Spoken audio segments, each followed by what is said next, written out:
It's time to take a step back in history to the 1900s, the anti-standardized movement established by John Dewey, an educator and a philosopher.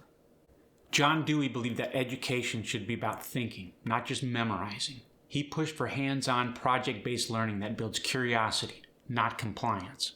The pros: kids learn real-world skills, stay engaged, and critical think through problems. The cons: it's harder to measure outcomes. It takes more resources, time, and training. In the 1950s, during the Cold War, there was a push for STEM, which neglected the arts and the humanities. The pros of this era were the major investments in science and math, especially after Sputnik in 1957. It led to the creation of NASA, which led to innovation, engineering, in the space race. This era produced scientists, engineers, and tech innovators. The cons of this era: the arts, literature, philosophy, and civic education were neglected. We absolutely have to continue our investment in science, math, engineering, but we need a holistic education approach. We have to continue to invest in the arts and critical thinking especially. This era contributed to the utilitarian mindset. What's the economic value versus what's the human value? In the 80s, there was Reagan-era cuts to public education. The quality of our education was being challenged. Schools were being encouraged to evaluate accountability and efficiency. The school choice movement was launched, and there were early discussions about charter schools. The public school funding cuts led to larger class sizes, teacher layoffs, and degrading facilities. There was increasing inequality between the affluent areas and the lower income neighborhoods. Teacher morale went down. There were cuts in arts programs, counseling, extracurricular activities. Policies like No Child Left Behind and Race to the Top aimed to improve education by using test-based accountability.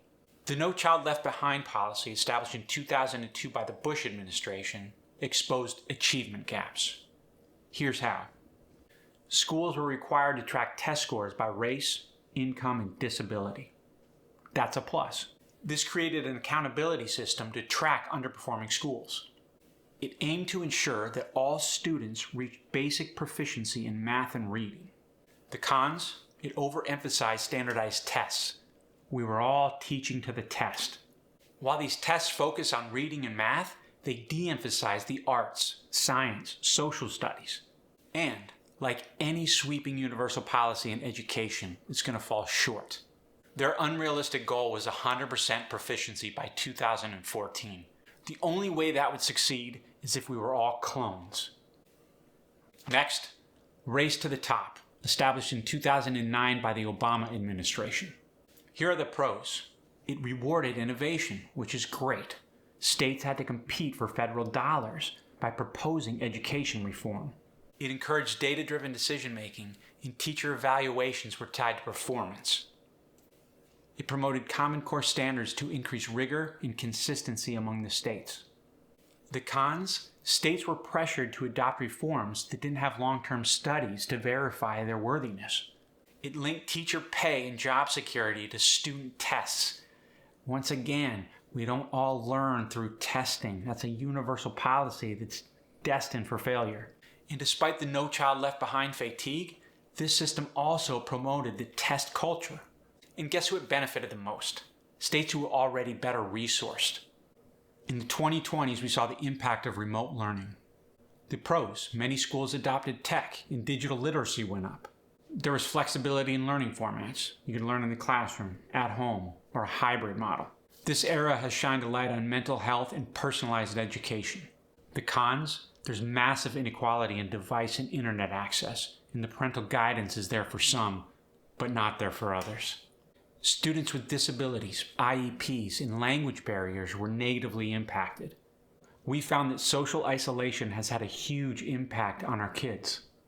What if, instead of a universal system that we're always trying to implement, how about we have multiple systems so we always have a choice? The current public education system is working gangbusters for so many people who love the standardized testing. They thrive on it. Let them keep thriving on it. But let's add some other systems. We can develop all types of systems so that everyone can discover their gifts and share them with the world. Thanks for watching. I love you.